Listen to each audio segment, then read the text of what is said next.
जिल्हा परिषद प्राथमिक शाळा गर्दारेवाडी या पवित्र प्रांगणामध्ये आजच्या या शुभ कार्यक्रमाला उपस्थित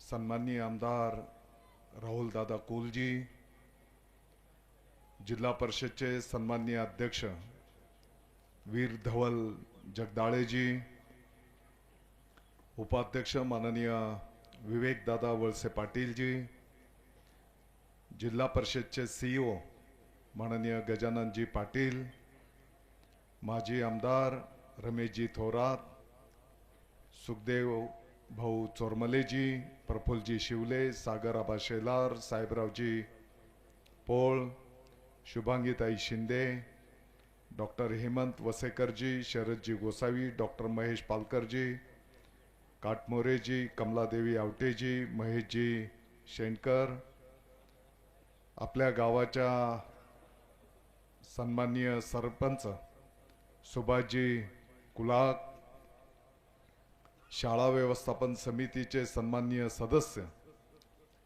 संजयजी नायकवाडे, भरकळजी, गर्दरेजी, कुचेकरजी, आपल्या शाळेच्या मुख्याध्यापक माननीय मेधाताई मिस्त्रीजी,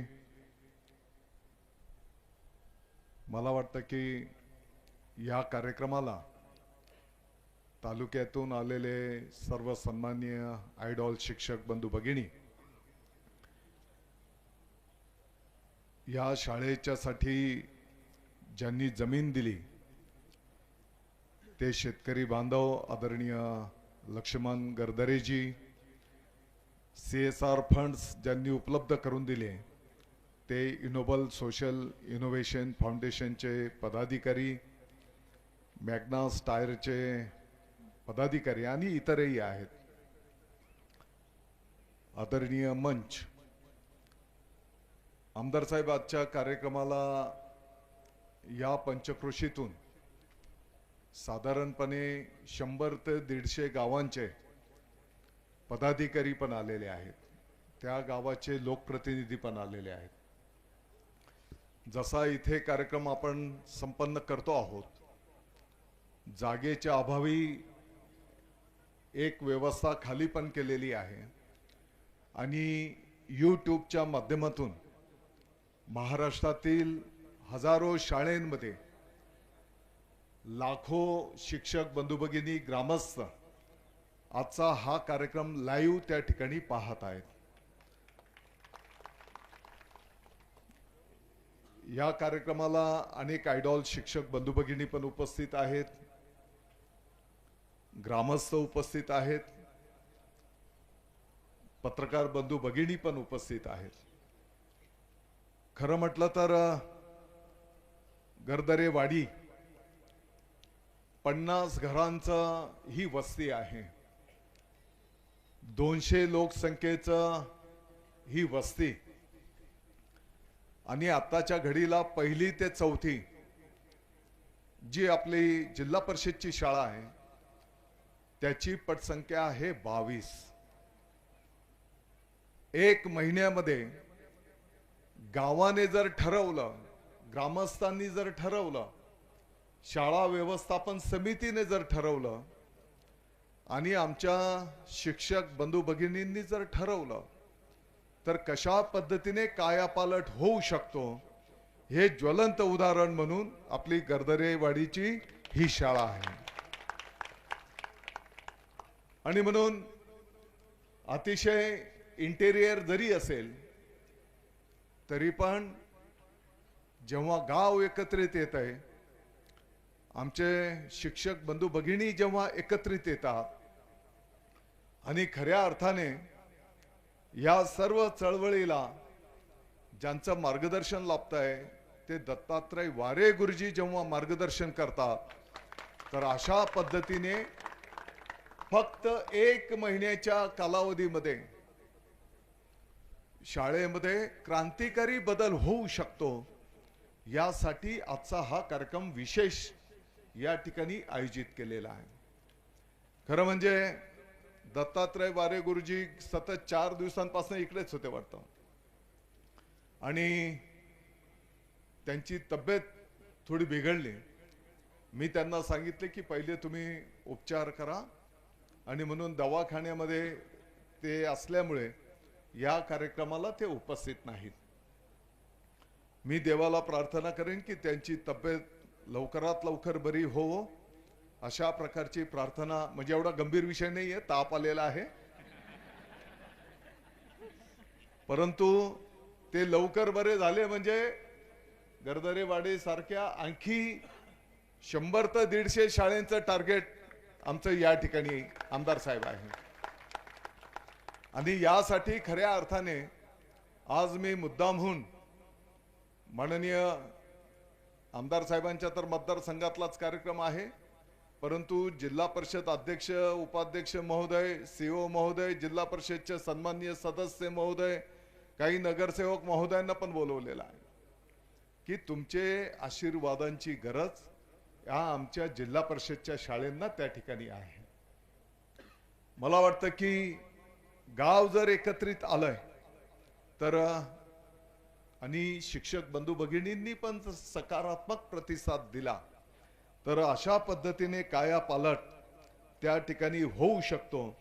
आणि मला विश्वास आहे की आजचा YouTubeचा कार्यक्रम पाहिल्याच्या नंतर या वर्षभरामध्ये किमान 10,000 पेक्षा जास्ती शाळा महाराष्ट्राच्या जिल्हा परिषद स्थानिक स्वराज्य संस्थांच्या ज्या शाळा आहेत त्यामध्ये कायापालट झालेला आपल्याला निश्चितपणे त्या ठिकाणी दिसून येणार आहे. आणि म्हणून आजच्या या कार्यक्रमाच्या निमित्ताने आदरणीय गर्दरे साहेबांचं मी आभार व्यक्त करतो की त्यांनी एकीकडे इंचावरनं आमच्या शेतीची भांडणं होत असताना त्यांनी स्वतःची शेत जमीन या शाळेच्यासाठी दान केली. सर्व ग्रामस्थांनी एकत्रितपणे येत स्वतःच्या काबाड कष्टातनं, माझ्या माहितीप्रमाणे 15.80 म्हणजे जवळपास 10 लाख रुपयाचा निधी ग्रामस्थांनी कॉन्ट्रीब्युशन करून एकत्रित केला, श्रमदान केलं. त्याच्यासोबतच CSR फंड्स मधून जवळपास 25 ते 30 लाख रुपयाचा निधी वेगवेगळ्या संस्थांनी या ठिकाणी दिलेला आहे. या सर्वांचं मी निश्चितपणे आभार व्यक्त करतो. मला वाटतं की वेळ भरपूर झालेला आहे, परंतु मला या कार्यक्रमाच्या निमित्ताने आपल्या सर्वांना सांगायचं आहे की कार्यक्रम सुरू करतानाच आपण गुढीपाडव्याची गुढी उभारलेली आहे, आणि त्या गुढीमध्ये अगदी पाटी पेंड पासून, पुस्तकांच्या पासून तर कॉम्प्युटर पर्यंत, AI पर्यंतचा प्रवास त्या ठिकाणी दाखवलेला आहे. याच्यामध्येच खेळ असेल, कला असेल, याही क्षेत्राला त्या ठिकाणी प्राधान्य दिलं जात आहे. आणि म्हणून प्रत्येक शाळेमध्ये ही आपल्याला पटसंख्या वाढवण्याची गुढी आपल्याला त्या ठिकाणी उभारायची आहे. आज जरी हा 22 पटसंख्या असलेली ही शाळा असेल, मला विश्वास आहे की चालू वर्षालाच याचा पट 50च्या पुढे त्या ठिकाणी जाईल. आणि पुढच्या वर्षाला इकडचे जिल्हा परिषद सदस्य महोदय आहेत का? सरपंच साहेब आहेत ना? तुमच्याकडे वशिला लावायला लोक येतील की आम्हाला इथे ऍडमिशन द्या म्हणून. इतका क्रांतिकारी बदल या ठिकाणी झालेला आपल्याला दिसून येणार आहे. इथे येण्याच्या पूर्वी आमदार साहेब पुणे शहरामध्ये विद्यार्थिनींच्या साठी स्पेशल सेल्फ डिफेन्सच्या कार्यक्रमाला उपस्थिती देऊन इकडे आलेलो आहोत. साधारणपणे 12,000 पेक्षा जास्ती विद्यार्थिनी आत्मसंरक्षण सेल्फ डिफेन्स कार्यक्रम त्या ठिकाणी संपन्न झाला, अजूनही चालू आहे. प्रत्येक विद्यार्थिनीला स्वतःचं संरक्षण करता आलं पाहिजे या भावनेतून शिपूजी भारद्वाजच्या नेतृत्वाखाली त्या ठिकाणी महाराष्ट्राच्या प्रत्येक शाळेमध्ये सेल्फ डिफेन्सचा कार्यक्रम त्या ठिकाणी संपन्न होणार आहे. आणि म्हणून तोही कार्यक्रम त्या ठिकाणी सुरू आहे. आता कार्यक्रम सुरू करण्याच्या पूर्वी आपण छत्रपती शिवाजी महाराज, भारतरत्न महामानव डॉक्टर बाबासाहेब आंबेडकर, महात्मा ज्योतिबा फुले साहेब, क्रांतीज्योती सावित्रीबाई फुले साहेब आणि राजमाता अहिल्यादेवी होळकर साहेबांचं पूजन आपण त्या ठिकाणी केलेलं आहे. खऱ्या अर्थाने हे सर्व आणि इतरही अनेक आपले दैवत आहेत, आपले मानबिंदू आहेत.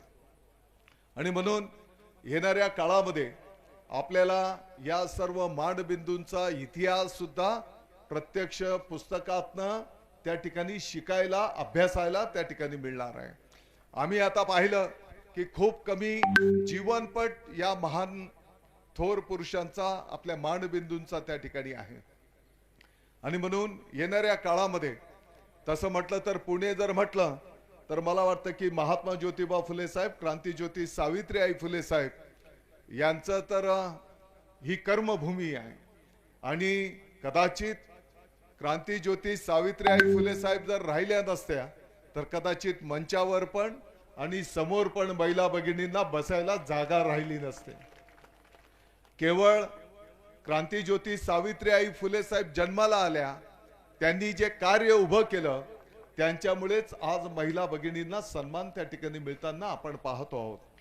त्याच्यासोबतच आपले मानबिंदू अहिल्यादेवी होळकर साहेब म्हटलं तर त्यांचं जर कार्यक्षेत्र जर आपण पाहिलं तर इंदोरचं राजघराणं त्यांचं कार्यक्षेत्र आहे.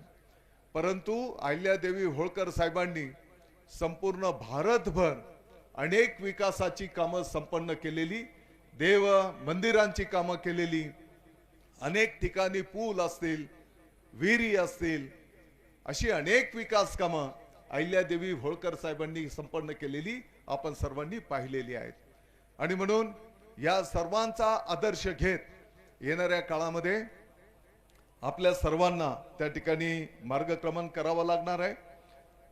या राज्याचं, या देशाचं दैवत छत्रपती शिवाजी महाराजांचा इतिहास आपल्या मराठीमध्ये तर सविस्तर आहेच, परंतु इतर जे माध्यम आहेत, इंग्रजी माध्यम आहेत, त्या माध्यमांच्या मंडळांमध्ये सुद्धा छत्रपती शिवाजी महाराजांचा इतिहास यापूर्वी फक्त 1.5 कॉलम मध्ये शिकवला जायचा सीबीएसई मध्ये. या देशाचे आदरणीय शिक्षण मंत्री महोदय धर्मेंद्र प्रधान साहेबांच्याकडे माननीय मुख्यमंत्री महोदय एकनाथजी शिंदे साहेब, तत्कालीन आत्ताचे उपमुख्यमंत्री महोदय, आत्ताचे माननीय मुख्यमंत्री महोदय देवेंद्रजी फडणवीस साहेबांच्या आदेशानुसार तत्कालीन उपमुख्यमंत्री महोदय अजितदादा पवार साहेब यांच्या आदेशानुसार आम्ही दिल्लीला शिष्टमंडळ घेऊन गेलो होतो. आणि त्या ठिकाणी धर्मेंद्र प्रधान साहेबांना आम्ही विनंती केली की छत्रपती शिवाजी महाराजांचा इतिहास हा सर्व माध्यमांच्या शाळेमध्ये सविस्तर शिकवला गेला पाहिजे. मला सांगायला आनंद होतो की त्याच बैठकीमध्ये त्यांनी क्षणाचाही विलंब न लावता त्यांच्या सचिवांना, विभागाला आदेश केले की येणाऱ्या शैक्षणिक वर्षापासूनच छत्रपती शिवाजी महाराजांचा इतिहास सविस्तरपणे शिकवला गेला पाहिजे. मला सांगायला आनंद होतो की येणाऱ्या शैक्षणिक वर्षामध्ये सीबीएसईच्या पुस्तकांमध्ये 21 पानांचा छत्रपती शिवाजी महाराजांचा इतिहास, आपल्या महाराष्ट्राचा इतिहास त्या ठिकाणी सविस्तर शिकवला जाणार आहे. जसं आता आपण कार्यक्रमाची सुरुवात करताना गरजा महाराष्ट्र गीताने केली. राष्ट्रगीत जनगणमन हे आपलं मानबिंदू आहे. राष्ट्रगीताच्या नंतर राज्यगीत गाणं हे बंधनकारक, हे सर्व माध्यमांच्या शाळेसाठी जो नियम केलेला आहे त्याची प्रभावी अंमलबजावणी आपल्याला येणाऱ्या काळामध्ये त्या ठिकाणी करायची आहे. आणि मराठी हे तर आपला मानबिंदू आहे आणि म्हणून सर्व माध्यमांच्या शाळेमध्ये मराठी भाषा शिकवणं बंधनकारक, त्याची प्रभावी अंमलबजावणी होताना आपल्याला निश्चितपणे त्या ठिकाणी दिसून येणार आहे. शिक्षण विभागाने कामकाज करीत असताना राष्ट्र प्रथम, आपला देश सर्वोच्च स्थानी आहे ही थीम घेऊन शिक्षण गुणवत्तापूर्ण, आनंददायी, शिक्षण भाकरीचे, शिक्षण राष्ट्रीयत्वाचे ही थीम घेत पुढे मार्गक्रमण करण्याचा निर्णय केलेला आहे। गरीबातल्या गरीब माणसाच्या, अगदी झोपडीतल्याही माणसाच्या पाल्याला त्या ठिकाणी एक क्वालिटी एज्युकेशन मिळायला पाहिजे, या दृष्टिकोनातून विभागाने त्याचं नियोजन केलेलं आपल्याला दिसून येईल। शिक्षण भाकरीचं याचा अर्थ की तो विद्यार्थी त्याच्या भावी जीवनामध्ये स्वतःच्या पायावर खंबीरपणे उभा राहू शकला पाहिजे, त्याच्या कुटुंबाच्या उदरनिर्वाहाचं साधन तो निर्माण करू शकला पाहिजे, त्याच्या कुटुंबाची चूल पेटली पाहिजे। हीच छत्रपती शिवाजी महाराजांची जी शिकवण आहे त्याची अंमलबजावणी प्रत्यक्ष कृतीतनं झाली पाहिजे, असाही मानस आपल्या विभागाचा त्या ठिकाणी आहे। आणि जो काही नागरिक आपल्याला घडवायचा आहे तो प्रखर राष्ट्रभक्त घडला पाहिजे, ही जी संकल्पना आदरणीय आपल्या देशाचे पंतप्रधान नरेंद्र मोदी साहेबांची आहे, ती पुढे नेण्याचं काम माननीय देवेंद्रजी फडणवीस साहेब, माननीय मुख्यमंत्री महोदय, माननीय उपमुख्यमंत्री महोदय एकनाथजी शिंदे साहेब, माननीय उपमुख्यमंत्री महोदय सुनेत्राताई पवार साहेबांच्या नेतृत्वाखाली शिक्षण विभाग पुढे नेताना आपल्याला त्या ठिकाणी दिसून येणार आहे। आपल्याला येणाऱ्या काळामध्ये प्रत्येक शाळेतून ज्या पद्धतीने आता सांगितलं गेलं की एक क्वालिटी एज्युकेशन देत असताना त्याच्यासोबतच कला, क्रीडा या सर्व गोष्टींना प्राधान्य दिलं जाईल। आपण आता सांगितलं आमदार साहेब की स्टाफ कमी आहे, शिक्षक कमी आहे, आपल्याला काळजी करायचं काही कारण नाही। येणाऱ्या 2 महिन्यामध्ये संपूर्ण राज्यामध्ये शिक्षक भरती संपन्न होणार आहे। त्या शिक्षक भरतीमधून आपल्याला आवश्यक असलेले तेवढे शिक्षक तुम्ही त्याची मागणी नोंदवा, तेवढे शिक्षक पवित्र पोर्टलद्वारा त्या ठिकाणी आपल्याला उपलब्ध होतील। आपल्याला काळजी करण्याचं काही कारण नाही, हे पण मला अतिशय नम्रतेने सांगायचं आहे। जसं मी आता सांगितलं क्वालिटी एज्युकेशनच्या सोबतच त्या मुलांना कशामध्ये आवड आहे त्याचाही आपण त्या ठिकाणी विचार करायला घेतलेला आहे। आणि साधारणपणे 8वीच्या पुढच्या वर्गाच्या विद्यार्थ्यांना त्याला आवड असलेल्या क्षेत्रामध्ये पाठबळ कसं देता येईल त्या दृष्टिकोनातून विभागाने नियोजन केलेलं आहे। मला वाटतं की आत्ताच मला एक माझा मित्र सहकारी सांगत होता, शेलार मेमनवाडीलाही आमचे जिल्हा परिषदचे सदस्य महोदय सांगत होते की पूर्वी तिथे पटसंख्या होती फक्त 9, त्या शाळेने त्या गावाने क्रांती केली आणि आता त्या शाळेची पटसंख्या झालेली आहे 175।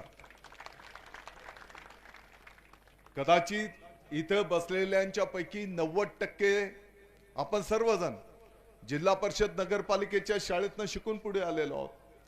परवाला नाशिकला कार्यक्रम होता, या देशाचे माजी सरन्यायाधीश गवई साहेब त्या कार्यक्रमाला उपस्थित होते। त्यांनी स्वतः सांगितलं की ते नगरपालिकेच्या शाळेतनं शिकून या देशाचे सरन्यायाधीश पदापर्यंत त्यांनी मार्गक्रमण केलेलं आहे।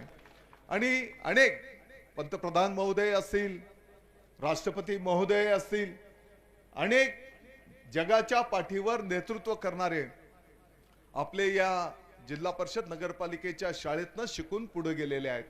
आणि म्हणून पालकांच्या मनामध्ये जी एक इंग्रजी शाळेंच्या विषयी त्यातल्या त्यात एक सकारात्मकता असते की आपली मुलं चांगली शिकली पाहिजे, चांगली बोलली पाहिजे। मला वाटतं की त्याच्यातल्या चांगल्या गोष्टी, सीबीएसईच्या चांगल्या गोष्टी आता आपण आपल्या शिक्षण विभागामध्ये त्या ठिकाणी घेतलेल्या आहेत। पहिलीचा अभ्यासक्रम त्याच धर्तीवर आपला तयार झालेला आहे आणि आता चालू वर्षाला 2री, 3री, 4थी आणि शक्य झालं तर 6वीचा सुद्धा अभ्यासक्रम त्या ठिकाणी विद्यार्थ्यांच्या हिताचा, या स्पर्धेच्या युगाचा अभ्यासक्रम आपण त्या ठिकाणी स्वीकारलेला आहे, हे पण मला आनंदाने आज या ठिकाणी सांगायचं आहे। मला वाटतं की क्वालिटी एज्युकेशनच्या सोबत विद्यार्थ्यांचं प्रबोधन, त्यांना बालपणापासून चांगले संस्कार देणं सुद्धा तेवढंच आवश्यक आहे। आणि म्हणून विद्यार्थ्यांचं शाळेमधनं प्रबोधन पण होताना आपल्याला त्या ठिकाणी प्रबोधनकार दिसतील। योगा सुद्धा शाळेमधनं शिकताना आपल्याला दिसून येणार आहे।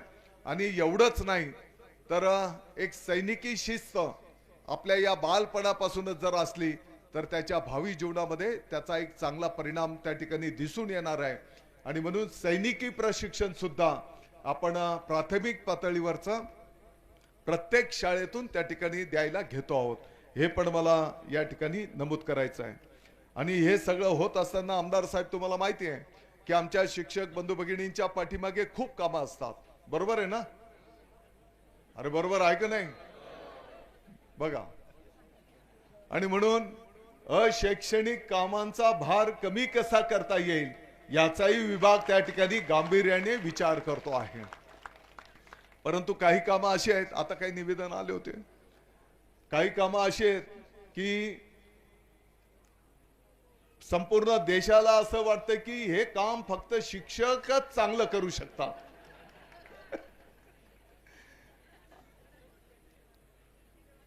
जी जबाबदारी असेल तिथं स्वीकारूच आपण, परंतु आम्ही माननीय मुख्यमंत्री महोदयांना विनंती केलेली आहे की शिक्षकांचं प्रमुख कार्य आहे ज्ञानदानाचं, ते कार्य संपन्न करण्यासाठी त्यांना पुरेसा वेळ त्या ठिकाणी मिळायला पाहिजे. त्याच्यासोबतच अगदी गाव पातळीवरचे मग कृषी विभागाचे कृषी सेवक आहेत, तलाठी महोदय आहेत, ग्रामसेवक महोदय आहेत, यांच्यावर पण काही जबाबदारी आपण देऊ शकतो ना, आणि म्हणून आम्ही पण घेऊ. परंतु काही जबाबदाऱ्या त्यांच्यावर पण जर दिल्या तर मला वाटतं की कामांचं वाटप त्या ठिकाणी होईल. अर्थात आपल्याला काळजी करण्याचं काही कारण नाही, कारण अध्यक्ष महोदयांना वाटलं की आता जनगणना वगैरे कशी काय होईल, तर तुम्ही काही काळजी करू नका.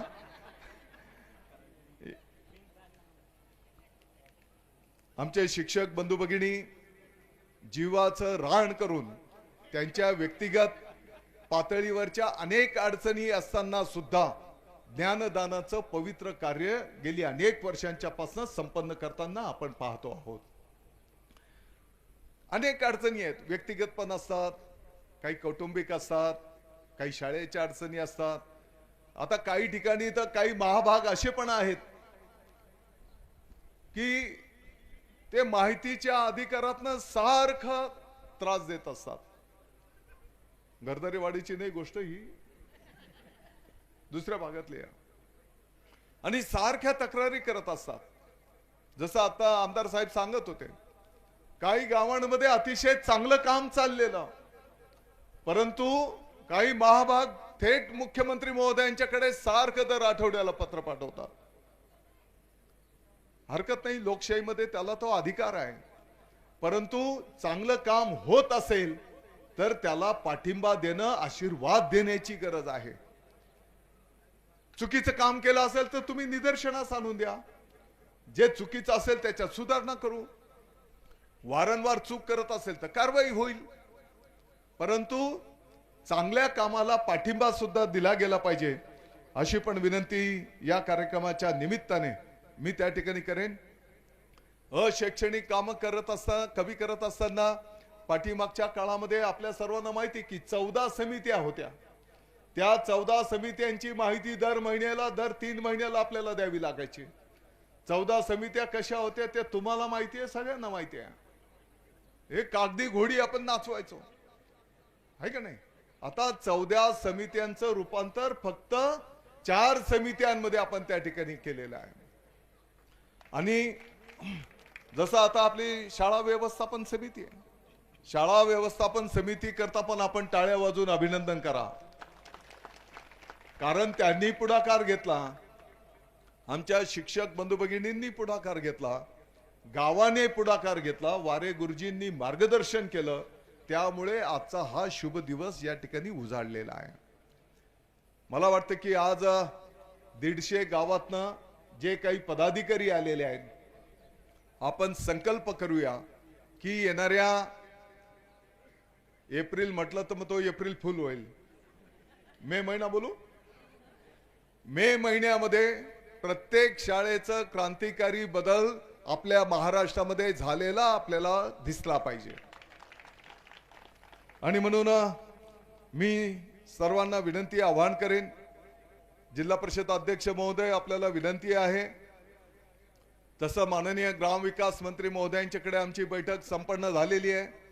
शाळेचं जे काही आवार आहे, या शाळेच्या आवारामध्ये शाळेच्या वेळेत, शाळेच्या दिवसांमध्ये दुसऱ्या कुठल्याही कार्यक्रमासाठी ही जागा वापरता येणार नाही. हा सुटीचा दिवस असेल तर त्या दिवशी काही सुखदुःखाचं असेल तर काही हरकत नाही, परंतु आम्ही काही ठिकाणी पाहतो, पुणे जिल्ह्याची गोष्ट नाही सांगत मी, आमच्या नाशिककडची गोष्ट सांगतो, लग्नाला जागा, लग्न त्या ग्रामीण भागामध्ये त्या गावात लग्न, शाळेला सुटी, कारण का की लग्न आहे आज, आणि लग्न मोठं थाटामाटात केलं जात आहे, आणि त्याचं जे काही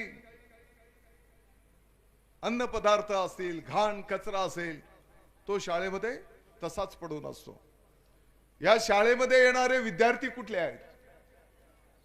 आपल्याच भागातले आहेत, आपल्याच गावाचे आहेत, आणि म्हणून त्या विद्यार्थ्यांची काळजी घेणं ही आपली सगळ्यांची जबाबदारी आहे. आमदार महोदय, ग्रामविकास मंत्री महोदय, शिक्षण विभागाने निर्णय केलेला आहे, येणाऱ्या काळामध्ये शाळेच्या परिसरामध्ये, शाळेला लागून कुठलंही चुकीचं काम करणारी टपरी सुद्धा राहता कामा नये,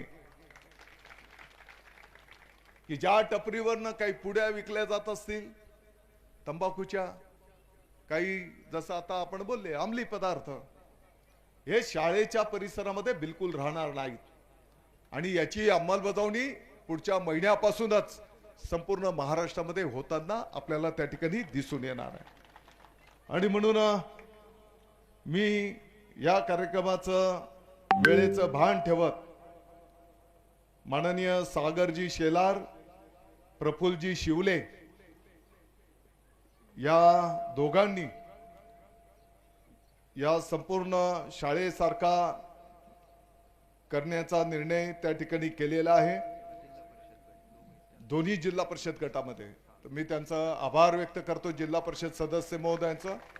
मला वाटतं की तुम्हाला बोलवल्याचं फलित या ठिकाणी झालेलं आहे, पण तुम्हालाच नाही बोलवलेलं, माननीय अध्यक्ष महोदयांना पण बोलवलेलं आहे. त्याच्या पाठीमागे स्वार्थ आहे की पुणे जिल्ह्याच्या, मला चांगलं आठवत आहे, आदरणीय अजितदादा पवार साहेब यांचं अतिशय बारीक लक्ष या शिक्षण विभागाकडे असायचं, अतिशय सकारात्मक व्ह्यू असायचा.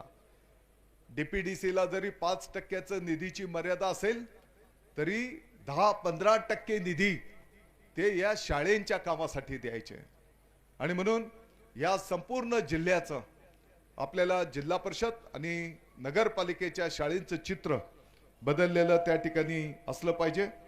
आत्ताच्या घडीला पालघर, सोलापूर, छत्रपती संभाजीनगर, सातारा, संगमनेर, इतरही जिल्ह्यांनी म्हणजे लाईव्ह तिकडनं प्रतिसाद मिळतोय, या सर्व जिल्ह्यांनी त्यांच्या त्यांच्या शाळेच्या मध्ये एक क्रांतिकारी बदल करण्याचा निर्णय त्या ठिकाणी केलेला आहे. त्या सर्वांचं मी आभार व्यक्त करतो. जाता जाता मी आपल्या सगळ्यांना विनंती आवाहन करणार आहे.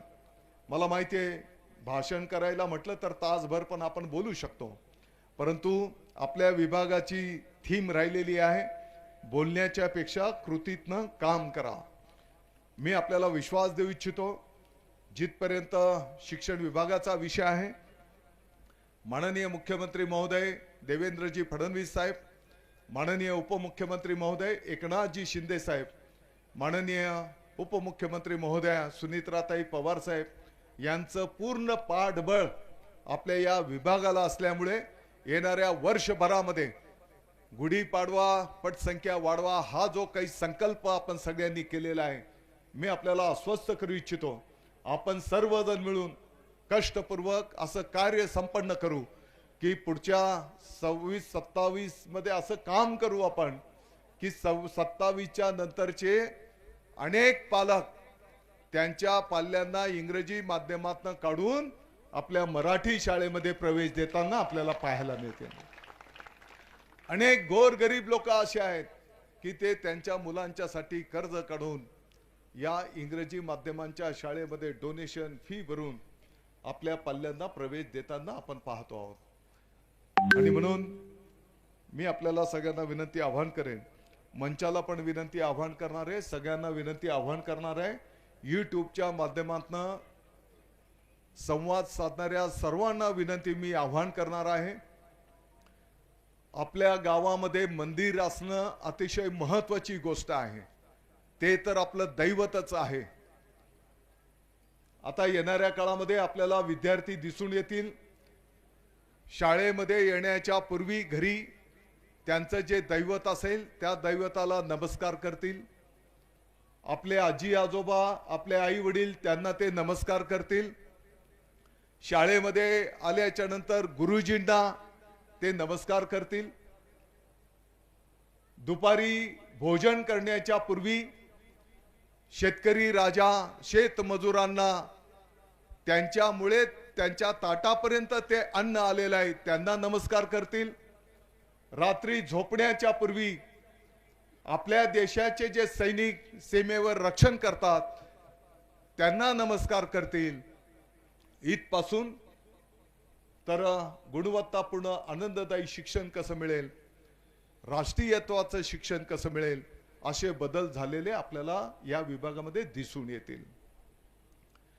प्रत्येक गावामध्ये मंदिर महत्त्वाचंच आहे, ते आपले दैवत आहेत. परंतु या निमित्ताने मी सर्व महाराष्ट्राला विनंती करणार आहे, ते मंदिर जेवढे महत्त्वाचे आहेत त्याच्या खालोखाल ही शाळा, हे ज्ञान मंदिर सुद्धा तेवढंच महत्त्वाचं आहे. या ज्ञान मंदिरांच्या माध्यमातून देशाची पुढची पिढी घडणार आहे. आणि म्हणून आपल्या सर्वांच्या आशीर्वादाची, आपल्या सर्वांच्या सहकार्याची, आपल्या सर्वांच्या पाठबळाची, आता CSR फंड्स वाले पण आहे तिकडे. आता तुम्ही तर खारीचा वाटा दिलेला आहे. हा कार्यक्रम झाल्याच्या नंतर पुण्यामध्ये काही CSR मोठ्या कंपनींना पण आम्ही विनंती करणार आहोत. आणि म्हणून त्या त्या जिल्ह्याचे, त्या त्या तालुक्याचे जे काही CSR फंड्स सामाजिक दायित्वासाठी खर्च करणं कायद्याने बंधनकारकच आहे, त्या सर्वांना मी विनंती, आवाहन करेन, आम्हाला पैसा नको, परंतु त्या शाळेच्यासाठी ज्या बाबींची आवश्यकता असेल त्या बाबींची पूर्तता आपण त्या ठिकाणी करून द्या. ग्रामस्थांनी ज्या पद्धतीने पुढाकार घेतलेला आहे, यासोबतच माजी विद्यार्थी संघ हा सुद्धा आपण प्रत्येक शाळेमध्ये स्थापन केलेला आहे. त्या सर्व माजी विद्यार्थ्यांना सुद्धा विनंती, आव्हान आहे, कारण सरकारची तर जबाबदारी आहेच. आता आकडेवारी जर सांगितली तर कदाचित ते सांगणं उचित नाही. किती विभागाला बजेटमध्ये तरतूद आहे, पगारावर किती खर्च होतो, विकास कामांना किती खर्च आहे, परंतु जे काही पैसा चांगल्या कामांच्यासाठी केंद्र सरकार, राज्य सरकार खर्च करेल. परंतु जोपर्यंत कोणताही क्षेत्रातला प्रकल्प लोक चळवळ म्हणून होत नाही, तोपर्यंत तो प्रकल्प यशस्वी होऊ शकत नाही.